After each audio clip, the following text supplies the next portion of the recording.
Ladies and gentlemen, good day and welcome to Orient Cement Limited Q3 FY24 result earning conference call hosted by ICICI Securities. As a reminder, all participant line will be in listen-only mode and there will be an opportunity for you to ask questions after the presentation concludes. Should you need assistance during the conference call, please signal an operator by pressing star, then 0 on your touch-tone phone. Please note that this conference is being recorded. I now hand the conference over to Mr. Harsh Mittal from ICICI Securities. Thank you and over to you, sir. Yes. Thank you, Ria. Good afternoon, everyone. On behalf of ICICI Securities, I welcome you all to the Q3 FY24 earnings call of Orient Cement Limited. From the management, we have with us MD and CEO, Shri Deshdeepak Khetrapal. So, without any further ado, I hand over the call to Mr. Khetrapal for his opening comments. Over to you, sir. Thank you, Harsh. And a very warm welcome to all the participants in this call. And as usual, I'm grateful to all of you that you show interest in our company and spare time for coming on this call. I know we are a few minutes behind, but we were waiting for more people to join the call, so here we are. I know the participants on this call are all interested people and who do their homework pretty well. But still, I'll give you a little bit of summary as you would have seen. We're happy with the profitability results that we've been able to put together, 117 crores of EBITDA, touching about 840 rupees per ton. And this is where we said we would want to be at the end of the year as well. I think some of the concern that people may have had, and I'm saying may have had because internally we at Orient Cement also are a little bit disappointed with the degrowth in volumes that we have recorded in Q3. But I'll just give you a perspective on what we think has happened in Q3. Our disappointment aside, but the fact of the matter is that in Q3 there were several things that have happened in the industry. More importantly, in our home states, which home states means two very important states, which is Telangana and Madhya Pradesh. We had elections that obviously created too much of a slowdown when the labor and people just disappeared. You know what happens when the state elections happen. So that was one of the main reasons. Besides that, obviously, the festivals in this quarter and also the Maratha agitation in some parts of Maharashtra. For the first time, we saw construction activities and multiple bans being placed on the cement and concrete activity in both Mumbai and Pune. So multiple reasons are there. One of the most important I should point out is also that despite our degrowths, when I look at the YTD growth numbers that have come out from DPIIT, they came just a few days ago. When we see YTD, we have a growth of about 9%, which seems to be completely in line with the growth of the rest of the industry pan-India, because that's the only reliable data available. So while we do believe we should have done better, but it doesn't seem that we've actually lost in terms of the growth that the industry is recording, and we have already growth. So, in fact, if you look at the data also shows that up to November, the growth of the industry, I'm talking about YTD, was about 10%, and up to November we also had a growth which was in excess, we were at 11%. In the month of December, if you see the numbers, the growth rate has come down very significantly, and that's where I think we also have a little bit. At the end of November, we're looking at 11% growth YTD YOY. So I just thought I'll bring that up to you. The other matter of concern basically has been in our state of Telangana, which, as you people know, is a very important. It's not the largest state for our sales, but it's still a very important state for us, because that is smaller market, but our home market. And in that, the B2C sales have been extremely slow in this quarter. The trade sales, as the jargon goes in the industry. And obviously, first it was the election, then it was the change of government. So a lot of uncertainty there, where lots of changes are being made in the administration, the officials. and things are not sort of getting to go as they would with a stable government. With low demand and too many players actually getting aggressive in Telangana, we are surprised as to how many players in Telangana are beginning to offer prices which quite frankly surprise us. I don't want to name them, but if you people do your research, you'll find that some of the topmost brands who've enjoyed premium for a long, long time in the markets because of the brand equity. In Telangana markets, we have seen them selling, not just quoting, selling at about 20 rupees less per bag than our price of Orient Cement. Now that is something which obviously puts pressure on us also, but given our strategy of staying with the right pricing and also pushing more and more of premium cement in the market, you would have seen that our realization per ton, very close to 5,400 rupees, is in some way in contrast to what we are seeing as realization being reported by many other players, which I think is carrying on and sustaining the strategy that we've had. But I just thought I'll point out to you that despite lower prices from very big brands, we are not succumbing to the pressure. As a result of that, the pain has come our way, and just to give you one data point, the B2C volumes in Telangana in Q3 for us are actually lower by 29%. That's a huge, huge hit. Are we happy degrowing by 29% in our home state? Certainly not. But the options are you compromise in price and start selling cheap, which as a strategy as of now, at least we've not sort of thought that it's prudent for us to do that. So I thought I'll just table that. Even in our largest market by volume, we sell 60% of thereabouts in the Maharashtra market. And as we know, that's our most important market. There again, I think the major growth in demand continues to come from the what we call the B2B, the non-trade segment, and they largely buy OPC cement. And in that market, again, because the growth is coming to infra, we have actually been growing well. The only problem that is there is that in that state also, in B2C, there has been degrowth. So B2C sales degrowing is a worrying sign for us, because that means not just the segment change, it also means the product mix change, and that keeps getting adverse. And when you sell so much more OPC, you know the pressures it creates on companies. So in terms of, so that was a little bit qualitative feedback or inputs on the volumes that we have, but overall volumes, as you people would have seen, we ended up at 13.92 lakh tons, a degrowth of 3% over last year and 2% over the previous quarter.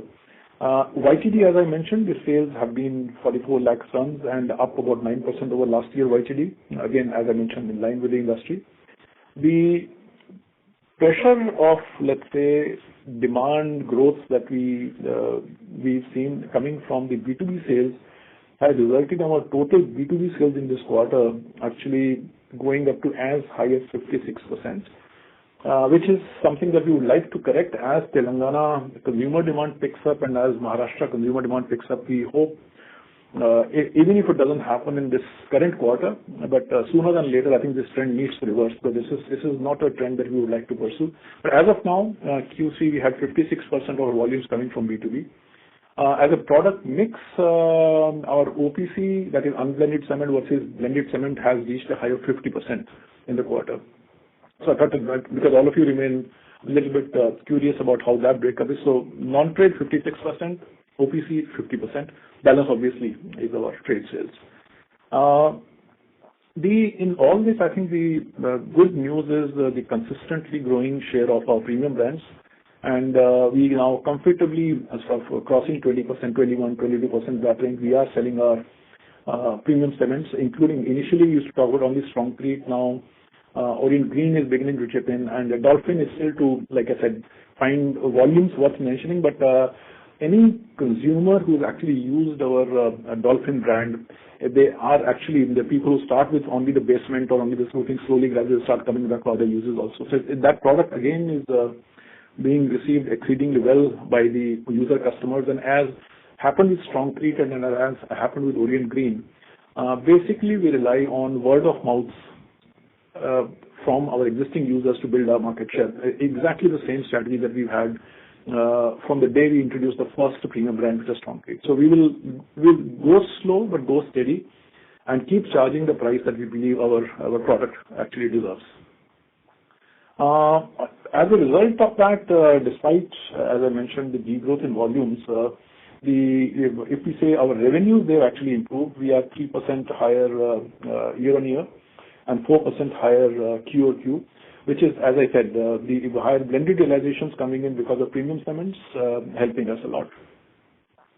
As I mentioned earlier, realization of rupees 5,400 per ton this quarter is 5% up year-on-year and 7% quarter-on-quarter, which I think is a very strong evidence that the strategy that we're following is of premiumization and actually being in the league of the A category brands. It's working, and we're happy to be there. It's taken us many years of effort and commitment and some sacrifices, but we are glad it's working out for us. And I don't need to call it out, but still the YTD net sales at 2,292 crores are 11% up year-on-year against, as I mentioned, volume of 9%. Balance is coming from price premium. To a certain extent, I must acknowledge, while our premium products have helped, they're also in the Q3 for about 5 odd weeks, getting close to 6 weeks. There was a little bit of pickup in prices initially in this quarter, which in the second half of the quarter just disappeared, and we ended the quarter with prices going back to what they were at the end of September. But for a part of the quarter, they were somewhat higher prices. They definitely helped us. They look at better realization in the quarter. EBITDA, as I mentioned, is 28% higher than previous year, and on YTD basis, that was 309 crores is 33% up, which is good news given the scenario that we have in the industry. EBITDA per ton at about 840 rupees is up about 200 rupees over last year and about 220 rupees over the preceding quarter, which is again helping our bottom line. Besides the slightly improved prices in part of the quarter, and also, as I mentioned, the contribution increasing contribution from our premium brands, the other elements which have worked in our favor are the way we have benefited from the waste heat recovery plant that we had set up. It is still not 100% operational, but with the 80% which we had called phase 1, with that itself, which got commissioned during the quarter, it didn't work for the full quarter. We're actually beginning to see the benefit of over 4 crores per month, and I think when we have the balance 20% power also coming in, which is from preheater section, the work is in advanced stages and we should be commissioning that soon. But I believe that from at least next quarter, the benefit that we see from waste heat recovery itself should be around 5 crores rupees per month, and a total volume that we typically end up doing about 5 lakhs or between 5 and 5 lakh tons, it would be close to 100 rupees a ton. And in this quarter itself, the waste heat recovery impact for the whole quarter has given us a benefit of 56 rupees a ton when the plant was neither in use for the full quarter nor, like I said, worked at 100% capacity. And here again, if I look for the good news is that with 80% completion, what the assumed generation was, we actually are having generation from our waste heat recovery, which is higher than what the guaranteed generation from the vendors was. So what has been completed is doing well. We are quite sure that even the preheater section, when it's completed and commissioned soon, we will keep getting this significant benefit that we had told the shareholders, but the benefit is proving to be a little higher than what we had perhaps conveyed to all the analysts and shareholders. Power and fuel costs, they are down by 157 rupees per ton year-on-year, and about 87 rupees from Q2 because prices have been softening in the meantime, the costs here. The important thing to remember here is at 14 and 20 rupees per ton that we are quoting here, it certainly has the impact of much higher proportion of OPC than we are used to. Typically, we used to have 40% OPC. Now we've come to 50%. So every percentage point higher in OPC consumption does mean that we are using less of additives, which means there is more clinker going per ton of cement, which means more fuel going into that. And that obviously impacts our total cost. Even grinding of clinker is more, because when you're adding between 30-35% of fly ash, obviously the grinding power on that part is so much lower. But when you're using only about 4%, which is as per the standards, then obviously the grinding costs along with the clinker making cost goes up. So that's pushing the per ton fuel cost slightly on the higher side, despite the fact that our fuel has actually benefited us, our waste heat recovery plant is benefiting us, but still we would like to see it more competitive with anybody who has, and thankfully when we see the results of competition, people who have the luxury of about 80% of PPC cement, obviously the power and fuel costs tend to be lower. Even as, let's say, if we actually did apple-to-apple comparison and looked at what is my cost of producing 1 ton of OPC or 1 ton of PPC, I think we are still very competitive.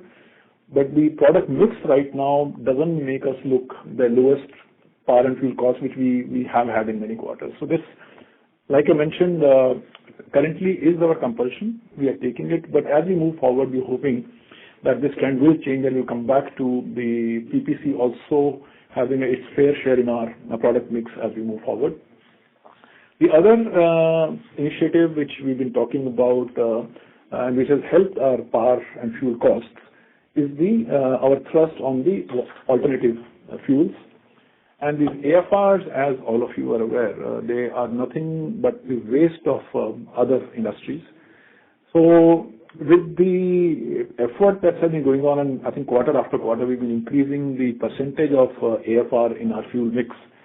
As a result of that, I'm happy to announce that in Q3, we actually, on volumetric basis, we consumed as much as 25% of our total fuel coming from AFR.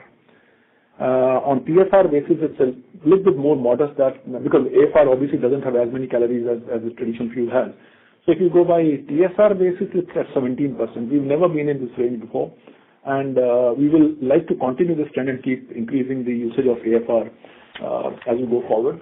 Not just AFR, besides the waste heat recovery plant that I've already mentioned, currently about 50% of our power requirement at our Jalgaon grinding unit is actually coming from solar, which is renewable power. And the further investments that we have, which should be available to us in the next maybe a quarter and a half, both at Jalgaon and also at our Chittapur, Karnataka plant, that will further give us more renewable power, giving us more savings. But currently we have reached in Q3 25% of our total power consumption coming from renewables, including waste heat recovery and solar at Jalgaon, which should go up significantly once we commission the solar capacity, which is under construction at the 2 locations, as I mentioned. In terms of state mix, I mean, all of you do know that West is about 64% for us now. South is at 27%. It used to be closer to 30, 29. It's dropped a little. And the balance is being made up by the Central India, Madhya Pradesh, and some markets around that. Always, I think it's interesting to share when we talk about, on a blended basis, so much high OPC in our system. Despite that, in Q3, our power consumption per unit is, I think, at a low of 63 units, which most of the industry players will confirm is a very, very good place to have, especially when you are selling 50% OPC.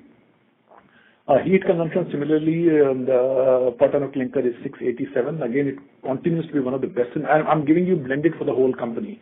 Obviously, the near Karnataka plant works at significantly better than that. So it's a blended number I'm sharing with you. The fuel cost, power cost is one element in the whole thing, which is coming down because of waste heat recovery. Although the CPP coal continues to be expensive, and CPP is our captive power coal. Despite that, we've been able to sort of lower our power costs. But on fuel cost, again, it's down from last year on a complete per ton cement basis, which I've already given you total power and fuel. In terms of coal or our fuel prices, the domestic coal that we source from Singareni Collieries, as you know, it's a public sector body. I think there the coal prices, thankfully, in this quarter have been flattish year on year. There's no further increase.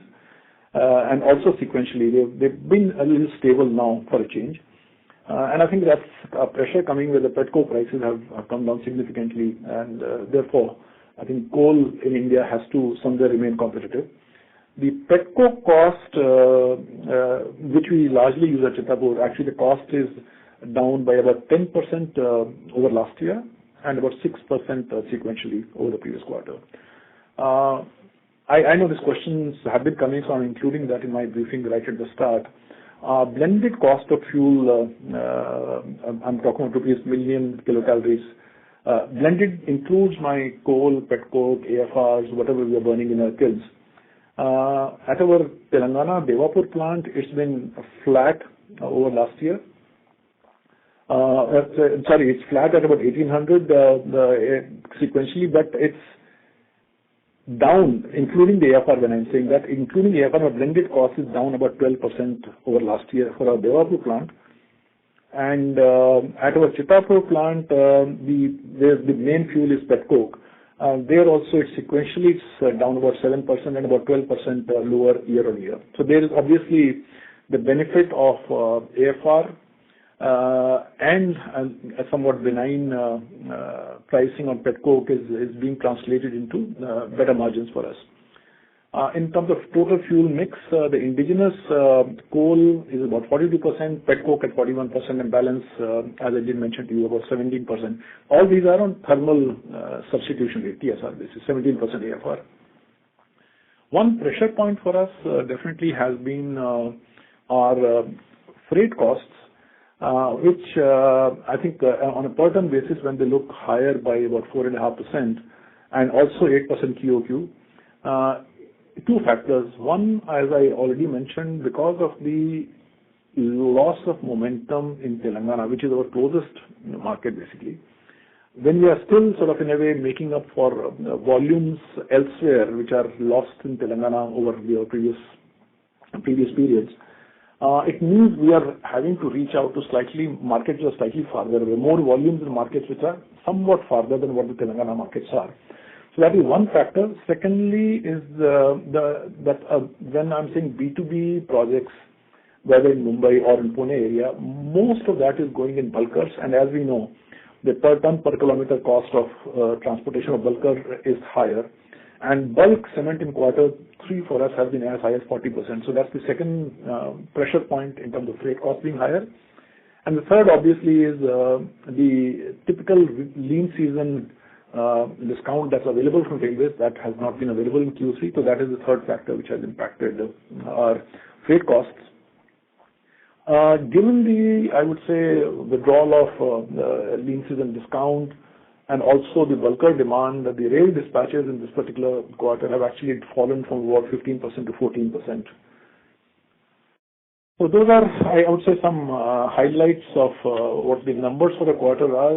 Like I said, we keep drawing satisfaction from the fact that our strategies of premiumization is working well. Consumers love our product and they're willing to pay the price that we are charging for it. And also in terms of, I would say, the ability to sell OPC so much higher, have higher costs, but still being able to improve our bottom line is something which again is a part of our operating model, which is working well for us. So that's on the operations. Quick word I will also have on where our expansion plans are. I know I'm very conscious of the fact, and a number of times we talked about when the capacities will put up, how they'll come down, and every time we've not been able to keep up with the date that we had announced. And largely, I have been reporting that it's been due to delays in our being able to get the necessary regulatory approvals. In this quarter, there have been significant progress on almost all the 4 projects, I would say, that we've been telling you about.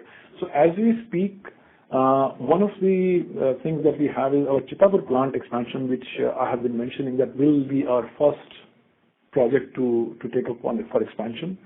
The public hearing, which is a precursor to the environment clearance, is now being scheduled, has been scheduled. The public notice has been issued for 17th of February. So on 17th February, we'll have both the public hearings for the production capacity and also for mining. So that happens on 17th February. Post that, obviously, the environment clearance process really picks up speed because the process before the public hearing is a lot more cumbersome that we've been through. On the Telangana Devapur plant expansion line 4, I had been making again a very clear, let's say, communication that we would want our grinding unit to be parallelly available before we add more capacity at Devapur. The good news there is, and that you might have seen part of our release to the stock exchanges yesterday, earlier we were not disclosing the name of the location. So today it's official. It's the Madhya Pradesh State Electricity Generating Company. They have a power plant in Satpura range, and the name of the village, if you want to call it, is Sarni. So at that place, they have approved our, let's say, proposal to put up a grinding unit on their premises, which they will provide us land. They are giving us use of railway siding, and they will also be providing us fly ash at a fairly competitive cost.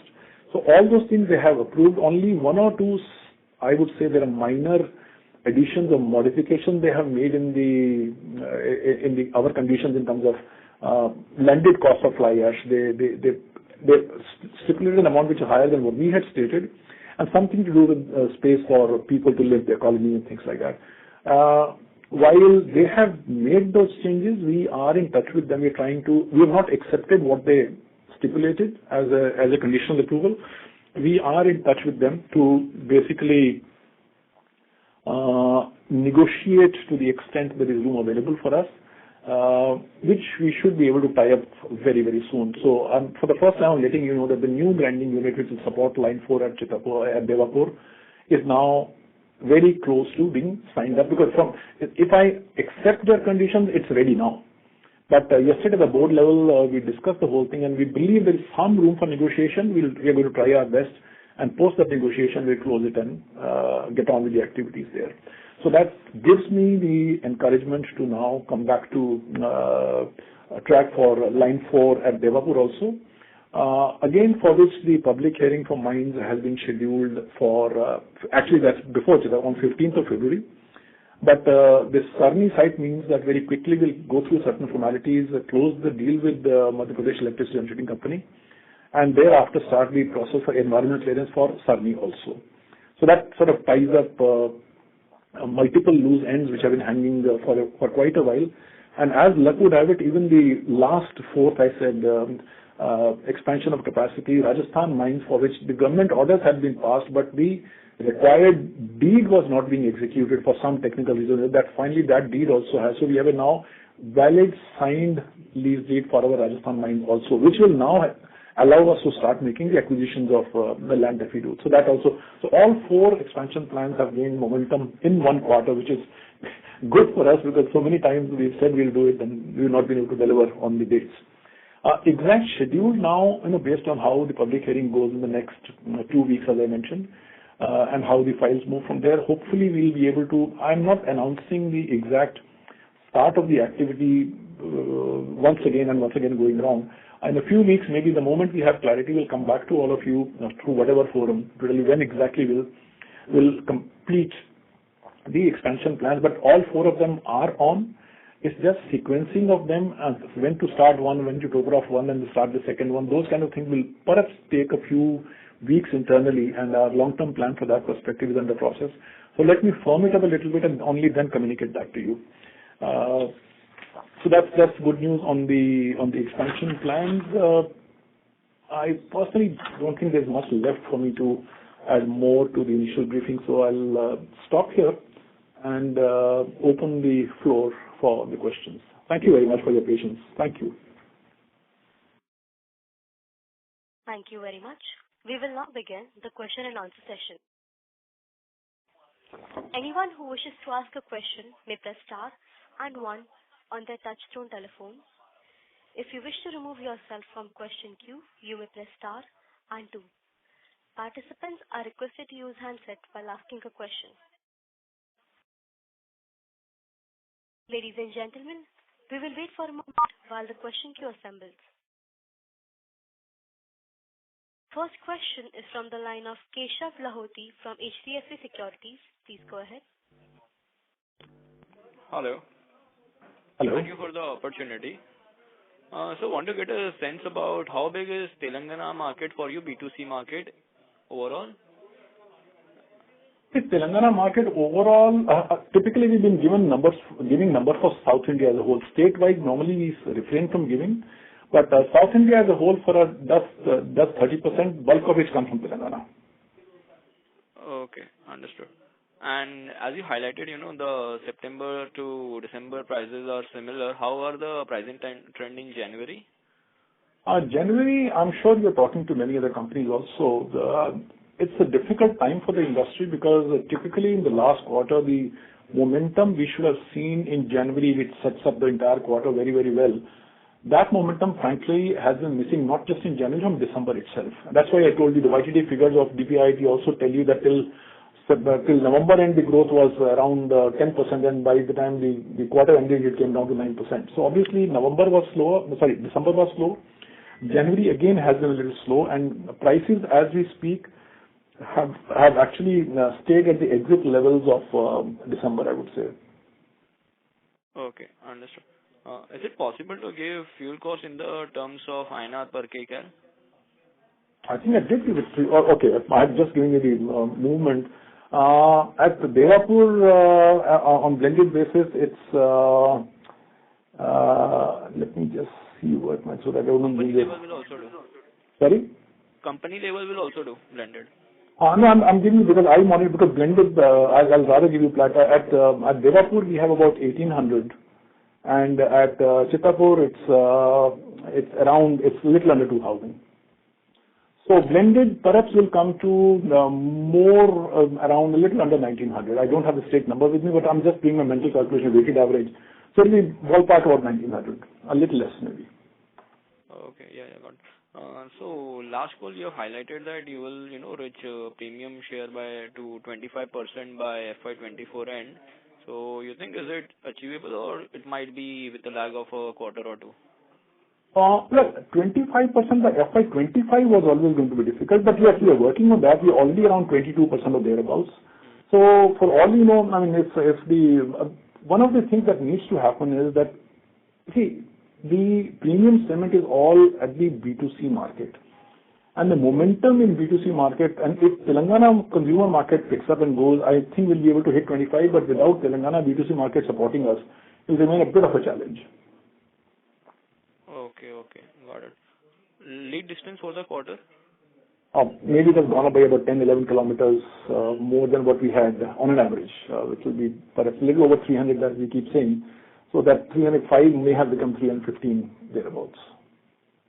Okay. Thank you. That's it from my side. Thank you. Thank you. Next question is from the line of Sumangal Nevatia from Kotak Securities. Please go ahead. Yeah, good afternoon, sir. So first question is, if you could share what is the net cash level? I believe it could be net cash at this point, as on 31st March. 31st March? March is not even there. 31st December, sorry. Okay. No, honestly, we are not keeping much in cash form. I think I need to give you the debt numbers which have actually come down. Just to sort of, in a way, sorry, that somewhere got left out in my briefing. The total loan that we've had against the Chittapur construction when we started that entire loan by now as we speak is almost liquidated completely. We had the repayment period for 2030. As we speak today, there were about 37 crores left at the end of 31st December. That's been repaid in January itself. Okay. By now, it's already repaid. I think we had some total borrowings as of now would be perhaps more around 150 crores, and that's about it, which includes my working capital. So rather than keeping cash in hand, we've actually reduced our borrowing so that when we are going to banks with the new expansion plans, we have a debt-free balance sheet. Understand. Got it. So any sort of volume guidance you would like to give for overall FY24, which now is just left for the fourth quarter and 25 as well? No, look, as far as quarter 4 and rather FY24 is concerned, As you know, we've done just about 4.4 million till end of December. We do comfortably do about 1.8 million tons in Q4, although January has not supported that, but we're still not giving up our expectations, our hope, and our efforts. We try to do more than 1.8 million, in which case we'll end up at about 6.2 or thereabouts for FY24. Right? Given the current, I think, lack of momentum, it's difficult, but my own guess is that as the elections get over, in Q1 we may see a little bit of election. When the electioning is happening at that time, demand does slow down. And from all indications that we are seeing that there may not be any kind of destability at the political level, national level, we believe if not earlier, post-election, the momentum should pick up. And typically what we talk about, I think everybody in the industry would assume that the strong government is at the center without any dislocation. A growth of 10%, 11% is a given. And rather than promising anything more than the rest of the industry, we should actually, if you ask me, Sumangal, honestly, we should get something more because Telangana should pick up at some point in time. In which case, we might do somewhat better than the national average, but largely we'd like to stay with the, not be behind the national average. Understood. So one just last set of questions on the expansion. So we should start the land acquisition at Rajasthan in the couple of months once this. Yes, we will start because as I told you, till you get the mining lease, you're never sure. With the government, you never take anything for granted. So that activity of land acquisition would start soon. And obviously we'll go in phases, trying to acquire first the land which is needed for putting up the plant, because that's 18 to 21 months kind of activity to put up the plant itself. So we need to have that. And the last when I was briefing, I was saying that from the time we start acquiring land till we get into some kind of a position to start the activity, the investment there would be ballpark about 100 crores for acquisition of land there. And then we'll keep coming back. But yes, you're right. For Rajasthan, we will start acquiring land. That's a time-consuming process, and we are conscious of that. Okay. And just one last question. Are we looking to parallelly expand Chittapur and Devapur, or is it one will kind of happen first and then the second? Honestly, I personally think that the picking up two clinker lines at the same time may test our bandwidth. That's a very honest acknowledgement of our size of the company. What is more perhaps likely that we will think, and don't take this as a final guidance, but as I think about it, I think Chittapur should happen now. As I mentioned to you there, the demand is a lot bit more than what we can meet. My own guess is I think we should be able to start Sarni somewhere in parallel, the grinding unit, for which we have clinker available at Devapur, right? And as we sort of in a way complete the putting of the expansion project in Chittapur and Sarni, in the meantime Devapur sometime in the middle can start. So that's how it will be a little bit of overlap but not parallel. Understood. Got it. That's all from my side. Thank you so much and all the best. Thank you so much. Thank you. A reminder to all participants, you may press star and 1 to ask questions. Next question is from the line of Krisha Kansara from Molecule Ventures. Please go ahead. Sir, I just have two questions. You said that volumes were down in this quarter. So can you please guide us on the percentage loss that you saw on the volume side sequentially as well as on YOY basis? The overall volume for the company? Sorry? The overall volumes for the company you're asking? Correct. By how much percentage were they down in this quarter? We were down 3% over last year and 2% sequentially. Okay. And sir, second is not a question. I just want to confirm the EBITDA per ton figure that you mentioned in your opening remarks. It was 840, correct? Yeah, that's right. Okay. Thank you, sir. Thank you. A reminder to all participants, you may press star and 1 to ask questions. Next question is from the line of Uttam Kumar Srimal from Axis Security Limited. Please go ahead. Yeah, Good afternoon, sir. Thanks for the opportunity. Sir, my question pertains to CapEx guidance for FY24 and FY25. Since mostly in FY25, we will be doing the expansion plan, as mentioned by you. So what would be our CapEx guidance, and how much debt we are going to take for this ongoing coming expansion? As I did mention in my briefing, I have sought some time from all of you, maybe just a few weeks, in which we are actually preparing our own plan. Now that the clarity is emerging about the public hearings and clarity, just give us a short while. Let me not again throw some number at you. I want to have a little better quality, the public hearing getting completed, the files moving, and then when it's all a function of when can I start the activity. Total, as you know, at Chitapur, our expansion costs are going to be in the ballpark in the region of 1,500 crores. That's known to us, right? What I mentioned just now was also maybe Sarni can start coming somewhere in parallel if we can get environmental clearances quickly. It's inside a power plant, so hopefully it should be easier. That cost would be ballpark again about 500 crore rupees, and our grinding unit costs us that much. So out of that 1,500 crores, Chitapur, how much will get spent in FY24 and FY25? That split is not there, but my guess, FY24, nothing is going to happen there. I'm talking more about FY25 and 26, right? In which we would like to complete Chitapur for sure, and also bulk of the Sarni split grinding unit. Total cost of 2,000 crores between FY25 and 26. The split is something I would know only when I start the actual processing. I am ready to start construction now. But ballpark, for these two projects, I think my current estimate is we'll spend about 2,000 crores between the 2 years of FY25-26. Okay. Okay, sir. And so for this Rajasthan, this grinding capacity will be around 3 million ton or 2 million ton? No, grinding at Chitapur is going to be 3 million tons, which is integrated, which is clinker and grinding. And Sarni will be a split grinding unit where we will be putting up a 2 million ton grinding unit. Okay. And no, sir, I am asking for Rajasthan, where we were trying for expansion. Rajasthan, our current calculation tells us based on the reserves and based on the life that we want of the plant of around 40 years plus. We are currently working on the assumption of about 3.2 million tons at Rajasthan. Okay, sir. Okay, sir. Okay, sir. That's all from my side, and thank all the best to you. Thank you. Thank you. Next question is from the line of Parth Bhavasar from Investec. Please go ahead. Hi, sir. So thank you for the opportunity. So I have like two questions. So right now, we can see that, your share of B2B sales is quite high. So can we say that, this is because of, the election time in Telangana?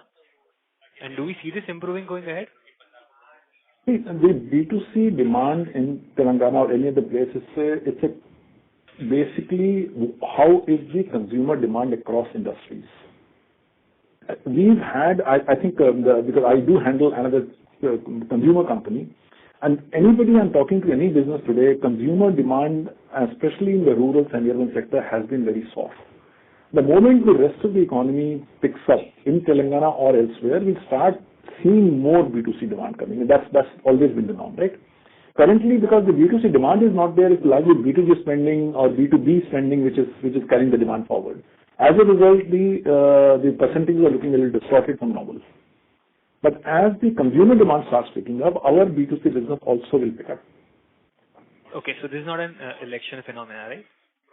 Election partly, one quarter can be election, right? But overall, if you look at it across India, if you've been noticing consumables, whether durables or otherwise, everybody is telling you that the consumer demand is soft.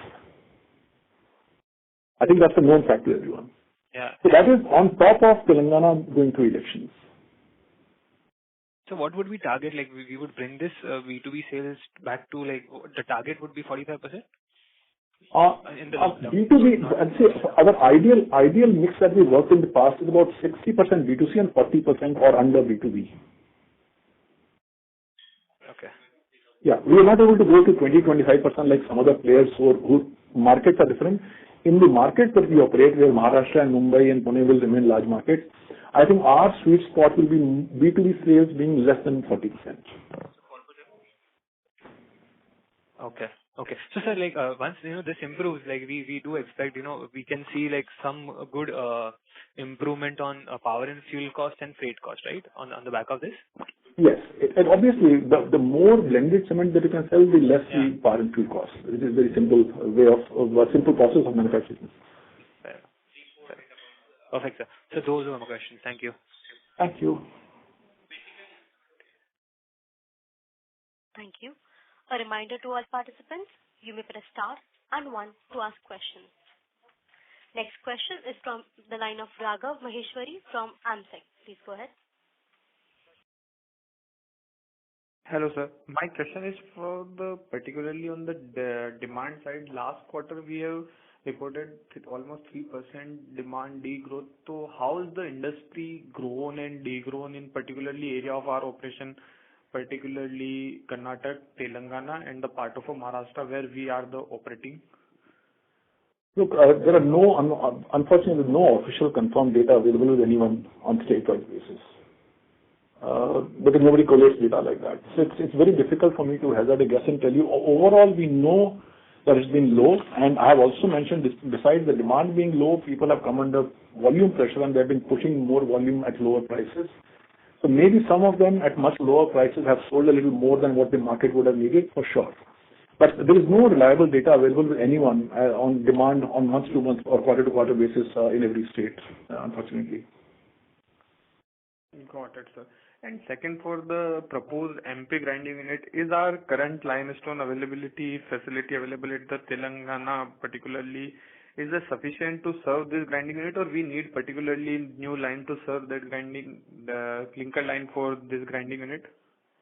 For the time being, we'll have some spare clinker at Devapur, but line 4 at Telangana Devapur plant, I have always maintained, would actually need a split grinding unit. That's why I did not start line 4 earlier. So the Sarni grinding unit in Madhya Pradesh would need finally to add capacity at Devapur also in Telangana. But if it's a question of few quarters, can Devapur spare some clinker? Yes, it can. Okay. That's why I said that maybe I'll start doing Sarni before I put up line 4 in Telangana. It's just to manage our bandwidth and manage our resources, because ultimately we have a certain size of balance sheet. We have a certain size of cash flows that come in. So taking up 2 clinkerization units simultaneously, I think we are just going to overstretch ourselves, and I don't think we would like to do it. Got it. And sir, what is the status of the EC and FC for the Telangana and EC for Chittapur? Is it in our hand or we had applied? If you heard me earlier, what I was saying, the public hearing being scheduled are both places in February. Without public hearing, you do not get the EC. Simple. EC can't be in hand if I'm still to do public hearing. And sir, same case with the FC also? No, forest clearance is happening in parallel, which is a separate process, which again is going at a good pace. My only anxiety right now is that earlier it got delayed by a couple of months because there were state government elections in Telangana, because the file has to move from Telangana. Now in Telangana state, after the election, the file has started moving. My fear is by the time it reaches center may announce election and they'll go under model code of conduct. These are the hazards, when you have to move from state government to central government. So by now, if Telangana elections are not there, a file should have been through in Telangana government. But unfortunately, not only the elections happened, the government changed. So obviously, things are slower right now. They are resetting the administration. The officials are being shunted. All ministers have not been appointed. But despite that, the file has moved well in the forest departments in Telangana. And my own guess is that fairly soon it should be ready to move to center, because it has to move from state government to central government. If it happens only, let's say, all of us today, mentally, we need to be prepared that in about a month's time, the central government elections may be announced. Right? And now that is my anxiety. The biggest anxiety about forest clearance is, will it cost me another 2-3 months because our file has not reached center before the election announcement? So that's a bit of a worry right now, yes. But like I said, there is no immediate crisis in terms of either availability of limestone or carrying on our manufacturing in Telangana. A 2-3 month delay, I would have wanted not to have it, but not that it's going to impact our operations. Got it, sir. Okay, thank you. Thank you. We take the last question from the line of Vaibhav Jain, an individual investor. Please go ahead. Hello. Hi, thanks for the opportunity. Am I audible? Yes, you are. Yeah. Hi. Just wanted to know, for this Rajasthan 3.2 million tons, what would be our CapEx estimate? Quite honestly, I personally don't see that construction activity happening for at least 3 years in Rajasthan. We just acquire land and, get ready with it. But when it's ready for us, it's a greenfield site. 3 million capacity, to my mind, will cost us about 2,500, 2,600 crore rupees based on today's information. In 3 years' time, things might change a little bit, but if you ask me today, at today's, we know what the equivalent prices are and other things, ballpark 2,500, 2,600 crores, about that much. Okay, got it, sir. One more question, sir, regarding the realization per ton and EBITDA per ton. Can you give us the split between what is the realization and EBITDA per ton for OPC and PPC for? No, we don't share that. No, I will not share that. It's a blended data that we're sharing with you. Nobody shares separately for OPC and PPC. Okay. Because then I have to give every little detail that is not in public domain. Okay, thank you. That's it from my side. Thank you. Thank you. The last question is from the line of Surya Narayan from Sunidhi Securities. Please go ahead. Yeah, thank you for giving me opportunity, sir. So, sir, what is the CapEx for FY25 with Chittorpur and forest clearance, everything put together, and for FY26? As I mentioned just a while ago, 5 minutes ago, to another question, currently I'm indicating to you our CapEx between now and FY26, which will be close to 2,000 crores. Exact split of between FY25 and 26 will depend on when I get my environmental clearance in hand, because only then I can start contemplating erection, right? So in the absence of that, it will move based on when the environmental clearance will become available. Total capex in these two for expansion in those FY25 and 26 total, I can indicate 2,000 crores. Okay. So how much debt could be planned to come in? How? Debt? Debt, yeah. Oh, debt? Sorry, I misheard you. Look, largely what we would want to keep using is all the cash flows that we generate. We don't keep, historically we've never kept cash in hand. We'll keep using our cash flows to fund these projects. To my mind, I think debt in the next 2 years, if we are doing a 2,000 crore capex, perhaps about 1,200 crores thereabouts. 1,200 crores. Yeah. Okay. But it keep getting fine-tuned as we go, but ballpark you can assume about 1,200 crores. Okay. Thank you, sir. Thank you. Thank you. As there are no further questions, I would now like to hand the conference over to management for closing comments. Thank you.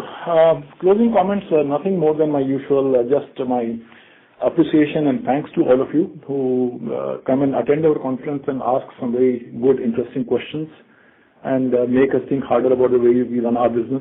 Thank you for your patience. Thank you for all the support that you keep giving us. Grateful to you. Thank you very much.